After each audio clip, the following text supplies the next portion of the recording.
താങ്കളൊരു എനിക്ക് ഒറ്റ നോട്ടത്തിൽ താങ്കൾ ലക്കിയാണ്. കുറവുകളൊന്നും കാണണ്ട. താങ്കൾക്ക് നല്ല ഒരു ഭഗവാന്റെ കൃപ കിട്ടിയിട്ടുണ്ട്, അനുഗ്രഹം കിട്ടിയിട്ടുണ്ട്. അല്ലെങ്കിൽ എന്നെപ്പോലത്തെ ഒരു സ്വാമിയെ തിരിച്ചറിയാനും പെട്ടെന്ന് ഞാൻ സ്വാമി തന്നെയാണ്.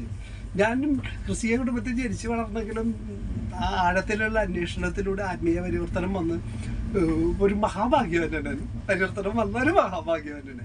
അപ്പം എന്നെ കണ്ടപ്പോൾ താങ്കളത് തിരിച്ചറിഞ്ഞ് ബാക്കി ആയിരിക്കും അവിടെ നിൽക്കട്ടെ, ഇവിടെ വന്നിരിക്കും, എൻ്റെ സീറ്റിലിരിക്കാനൊക്കെ പറഞ്ഞപ്പോൾ താങ്കൾക്കും ഒരു നല്ല മനസ്സ് ഭഗവാൻ തന്നിട്ടുണ്ട്, ഒരു നല്ല ഹൃദയമുണ്ട്. ഇവിടെ എല്ലാവരും ആരെയും സ്നേഹിക്കുന്നില്ല. എല്ലാവരുടെ സ്നേഹം ഒരു വികാരമാണ്. എന്തിനൊക്കെ വേണ്ടി, എന്തൊക്കെ സ്വാർത്ഥതയ്ക്ക് വേണ്ടിയുള്ള സ്നേഹമാണ്. ഭാര്യ ഭർത്താവിനെ സ്നേഹിക്കുന്നു, ഭർത്താവ് ഭാര്യയെ സ്നേഹിക്കുന്നു സുഖത്തിനാണ്. അത് തിരിച്ചറിയുന്നില്ല. സ്നേഹം എന്നതൊരു വികാരമല്ല, അതൊരു അനുഭൂതിയാണ്, അതൊരു ലയനമാണ്, അതൊരു സ്വഭാവമാണ്. സ്നേഹിക്കപ്പെടുകയും ചെയ്യുമ്പോൾ ആ ജീവിതത്തിന് അർത്ഥം ഉണ്ടാവുന്നത്, തൃപ്തി ഉണ്ടാവുന്നത്, പൊരുളുണ്ടാവുന്നത്, ഭംഗി ഉണ്ടാവുന്നത്, വിശുദ്ധി ഉണ്ടാവുന്നത്, മഹത്വം ഉണ്ടാവുന്നത്, ശാന്തി ഉണ്ടാവുന്നത്, ആനന്ദം ഉണ്ടാവുന്നത്, സ്വസ്ഥത ഉണ്ടാവും, സമാധാനം ഉണ്ടാവുന്നതെല്ലാം. അപ്പം സ്നേഹം എന്ന് പറയുന്നത് ഇവിടെ ഇന്ന് ഒരു എന്താ ആ മൂല്യം നഷ്ടപ്പെട്ടു പോയിരിക്കുന്നു.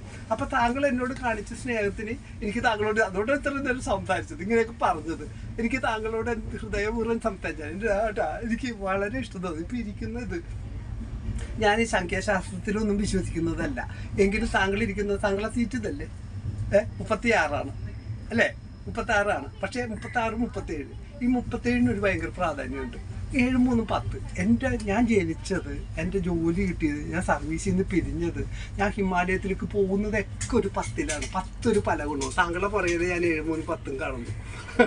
അതുപോലെ എന്നെ സംബന്ധിച്ചിടത്തോളം താങ്കളെ പറ്റി ചില നിമിത്തങ്ങൾ നോർത്തായി എറണാകുളം ടൗൺ ഞാൻ ഇനി പിന്നീട് വരും, കാണും ചേട്ടാ. ഇവിടെ നിർത്തുന്നുണ്ട് സ്വാമി വരണം. ഇവിടെ നിന്നാണ് എനിക്ക് അങ്ങോട്ട് പോകാൻ വൈഫ്. എന്താ വേണ്ടത്? എടുക്കണോ? എടുത്താ? ഓ വെരി ഗുഡ്. നന്നായിരിക്കും. ഭാഗ്യവല്ലോ. ഓ നമ ശിവായ. ഭഗവാനെ ഓ ശാന്തി വൈകട്ടെ. എല്ലാം ഭംഗിയെ നിർവഹിക്കാനുള്ള ആത്മീയ കരുത്തുണ്ടാവട്ടെ. അങ്ങേക്ക് കുറവുകളൊന്നും കണ്ടോ, അത് നിറവുകളാണ്. നിങ്ങൾക്ക് ചിലപ്പോൾ